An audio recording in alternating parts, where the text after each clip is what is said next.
नमस्ते फ्रेंड्स, मेरा नाम डॉक्टर गणेश इंगोले, मैं साइकेट्रिस्ट, डी एडिक्शन और सेक्सुअल डिसऑर्डर स्पेशलिस्ट हूँ। आज के वीडियो में हम बात करेंगे लोगोथेरेपी के बारे में। लोगोथेरेपी एक साइकोथेरेपी है जो विक्टर फ्रैंकल ने इन्वेंट करी। विक्टर फ्रैंकल एक साइकेट्रिस्ट और न्यूरोलॉजिस्ट थे जिन्होंने वर्ल्ड वॉर 2 में काफ़ी डरावनी सिचुएशन ली थी। हम हमेशा लाइफ में जो जीते हैं, इस लाइफ को कोई ना कोई मीनिंग होना चाहिए। जब हम कुछ काम करते हैं तो उसको हर काम को कोई ना कोई मीनिंग होता है। अगर हम कोई काम बिना मीनिंग के करते हैं या हमारी लाइफ में कोई काम ही नहीं है तो हम बाकी जानवरों से और इंसानों में कोई फर्क नहीं बचेगा। वर्ल्ड वॉर 2 में विक्टर फ्रैंकल और उनकी पूरी फैमिली को कंसंट्रेशन कैंप्स में रखा गया था, जिसमें उनकी पूरी फैमिली को मार दिया गया। विक्टर फ्रैंकल अकेले सर्वाइव थे। उस पूरे वक्त के दौरान भी वो सर्वाइव कर सके क्योंकि उन्होंने देखा था कि लाइफ में हर वक्त कोई ना कोई मीनिंग होता है। जैसे अगर आप इतनी डिफिकल्ट सिचुएशन में जी रहे हैं तो उस वक्त भी आपकी लाइफ को कोई ना कोई मीनिंग है। अगर आप इस दुनिया में आए हैं तो भगवान ने या फिर आप जिस भी ताकत में बिलीव करते हैं उसने आपको किसी ना किसी वजह से भेजा है। तो आपने कोशिश करना है कि वो वजह क्या है, उस मीनिंग को आपने ढूंढना है। इसी को उन्होंने कहा मैन सर्च फॉर मीनिंग। उन्होंने देखा कि जो कॉन्सेंट्रेशन कैंप्स थे उनमें दो तरीके के लोग थे। जो लोग फ्रस्ट्रेट हो गए थे वहां की सिचुएशन को देख के कि अब यहाँ से निकलना बहुत मुश्किल है या फिर लाइफ में कुछ हो नहीं सकता, वो दुखी हो गए, डिप्रेशन में चले गए और उनकी डेथ जल्दी हो गई।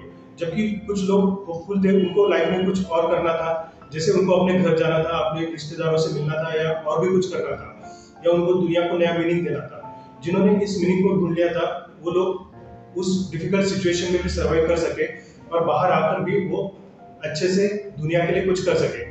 जबकि जो लोगों ने सर्वाइव किया, जिनको लाइफ में मीनिंग नहीं मिला, वो बाहर आने के बाद भी सर्वाइव नहीं कर पाए। तो विक्टर फ्रैंकल का ये कहना है कि आप लाइफ में जो भी करते हैं, जो भी चीज में आप इन्वॉल्व है, उसमें आपको एक मीनिंग देखना है। उस मीनिंग को या फिर आपके लाइफ में कोई एक गोल होना चाहिए जिस गोल के पीछे आपने जाना चाहिए। अगर कोई गोल नहीं है लाइफ में तो आप आगे सर्वाइव नहीं कर सकोगे। आपकी लाइफ में एक वैक्यूम क्रिएट होगा जिसमें आपको लगेगा कि आप इस दुनिया में क्यों आए हो और किस लिए जी रहे हो। ये जो वैक्यूम क्रिएट होता है इसको एग्जिस्टेंशियल वैक्यूम कहा जाता है, जिसमें आदमी को कोई मीनिंग नजर नहीं आता है, लाइफ में वो क्या कर रहा है वो चीज समझ में नहीं आता। ऐसे काफी लोग होते हैं कि जिन्होंने लाइफ में बहुत कुछ अचीव कर लिया और जिनके पास बहुत कुछ है, उनके पास फेम होता है, दौलत होती है, लेकिन उनको समझ में नहीं आता कि वो जी क्यों रहे हैं या फिर उनके लाइफ का मीनिंग क्या है। जब तक आपको पता नहीं चल जाता कि आप इस दुनिया में क्यों आए हैं और आपको आगे क्या करना है, तब तक आपकी लाइफ को कोई मतलब नहीं बनता है। तो इसलिए आपने जो भी काम कर रहे हैं उस काम में आपने मीनिंग देखना है। जैसे फॉर एग्जांपल, अगर आप कोई काम कर रहे हैं, सपोज आप, मैं अपना एक एग्जांपल देता हूँ कि मैं डॉक्टर हूँ। अगर मैं ये वीडियो शूट कर रहा हूँ तो इसका कुछ ना कुछ मीनिंग है।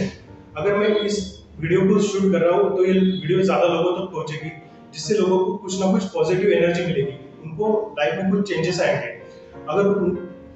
अगर वो ये वीडियो देखते हैं तो उनको समझ में आएगा कि उनकी लाइफ में क्या प्रॉब्लम है। तो इस तरीके से मैं लोगों की भलाई के लिए कुछ काम कर रहा हूँ। वैसे ही अगर मेरे ऑफिस में कोई रिसेप्शनिस्ट बैठी है तो उसका जॉब क्या है? उसका जॉब है कि जो भी पेशेंट आते हैं उनको बताना है कि आपको थोड़ी देर वेट करना है, डॉक्टर साहब कब मिलेंगे, या आपको क्या करना है, लोगों को ट्रीटमेंट के बारे में एक्सप्लेन करना है। अगर आप देखेंगे कि उसका जॉब बहुत ही मामूली सा लगेगा लेकिन वो लोगों की लाइफ में मीनिंग डाल रही है, तो इस मीनिंग को आपने ढूंढना है। अगर कोई लिफ्टमैन है तो उसको लगेगा कि उसकी लाइफ में कोई मीनिंग नहीं, उसका जॉब कोई भी रिप्लेस कर सकता है। ये जरूर सच है, लेकिन वो भी लोगों की लाइफ में कुछ ना कुछ मीनिंग डाल रहा है, उनकी लाइफ में कोई ना कोई वैल्यू ऐड कर रहा है।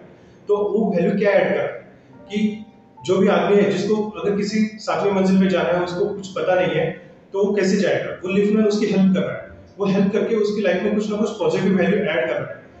कोई भी अगर रिक्शा वाला भी है तो अगर वो रिक्शा चला रहा है तो किसी अपने डेस्टिनेशन में पहुंचाने की मदद कर रहा है। तो इसी तरीके से आपने देखना है कि आप जो भी जॉब कर रहे हैं उसमें कुछ ना कुछ पॉजिटिव मीनिंग ढूंढने की कोशिश करना है। आपने लाइफ में जो गोल होता है उसको अचीव करने की कोशिश करना है।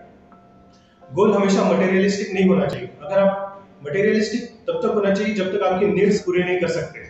जब आपकी नीड्स पूरे हो जाते हैं तब आपने उसमें अलग मीनिंग ढूंढने की कोशिश करना है। ये जरूरी नहीं कि आपने जाके कोई संस्था में काम करना है, लोगों को कुछ डोनेट करना है, ये करने की जरूरत नहीं है। अगर आप अपना जॉब ही अच्छे से कर रहे हैं तो उसमें आपने देखना है कि आप मैं लोगों को पॉजिटिव वैल्यू कैसे ऐड कर सकता हूँ। जब आप ढूंढ लोगे कि मैं जो काम कर रहा हूँ जिससे लोगों को पॉजिटिव चीजें कैसे मिल रही है, लोगों की लाइफ में वैल्यू कैसे ऐड हो रही है, तो आपको एक सेटिस्फैक्शन मिलेगा। जब भी आप किसी के लिए कुछ अच्छा काम करते हैं तो आपकी बॉडी में सेरोटोनिन हार्मोन सीक्रेट होता है। सेरोटोनिन हार्मोन आपको खुशी का एहसास दिलाता है जो लॉन्ग लास्टिंग होता है।